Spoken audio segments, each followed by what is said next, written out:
औज़ बिल्लाहि मिनश शैतानिर रजीम, बिस्मिल्लाहिर्रहमानिर्रहीम। Online lecture bye Qasim बिन सज्जाद के साथ आपकी खिदमत में एक दफ़ा फिर हाजिर। आज आपको एक बड़ी कहानी बताता हूँ जिसमें एक मौलवी साहब ने ना हमारे क्लाइंट हैं इंग्लैंड की और खातून हैं, उनको उन्होंने ब्लैकमेल किया कि आपकी जो ज़मीन है, जायदाद है, वो जहाँ पर आपका कब्जा है वो मेरे कब्जे में है, तो मैंने यहाँ पर मस्जिद बनानी है, मैं मस्जिद बनाऊंगा तो आप मेहरबानी करें वो मुझे कब्जा दे दें। उन्होंने मुझे कॉल की, मेरा नंबर लिया यूट्यूब से, उन्होंने कॉल की कि उनका प्रॉब्लम ये है कि मौलवी साहब ने कहा है कि मस्जिद यहाँ पर बनानी है, तो ठीक है हम उनको ना वो तबादले का इंतकाल कर देते हैं और प्रॉब्लम ये सारा क्रिएट कर देते हैं। तो मैंने कहा ठीक है आप वो ज़रूर कर सकते हैं, लेकिन हालात वाकई यही हैं कि पटवारी, मैंने कहा हाँ जी पटवारी साहब ने भी कहा है, ये बात सही है। मैंने कहा अच्छा आप थोड़ी देर रुकें, आप एक काम करें, आप फौरी तौर पे चाहती हैं ये मसला हल हो जाए या आप इसको लीगली हल करना चाहती हैं? उन्होंने कहा आप मुझे सजेशन दें।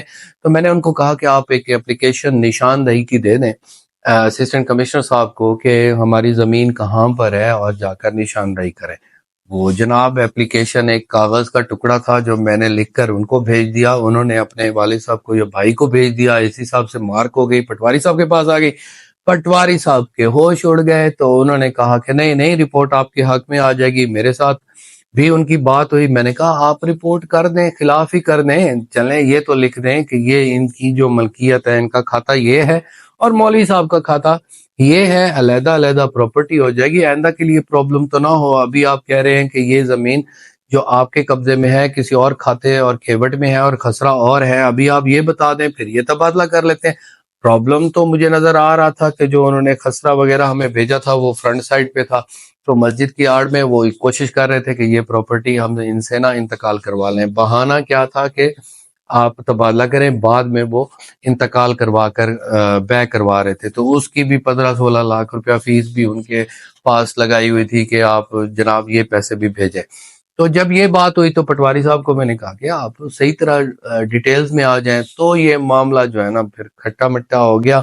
उनकी चार दीवारी वहां बनी हुई थी, तो वो मौलवी साहब कहते थे मैं आज कब्जा कर रहा हूँ, इस तरह कर रहा हूँ। मैंने कहा अच्छा ये प्रॉब्लम है, तो मैंने एक एप्लीकेशन उनकी तरफ से ओवरसीज कमीशन की तरफ से दे दीजिए, हमें खौफ है और ये हमारी प्रॉपर्टी पर कब्जा करना चाहते हैं, तो हमें बचाया जाए।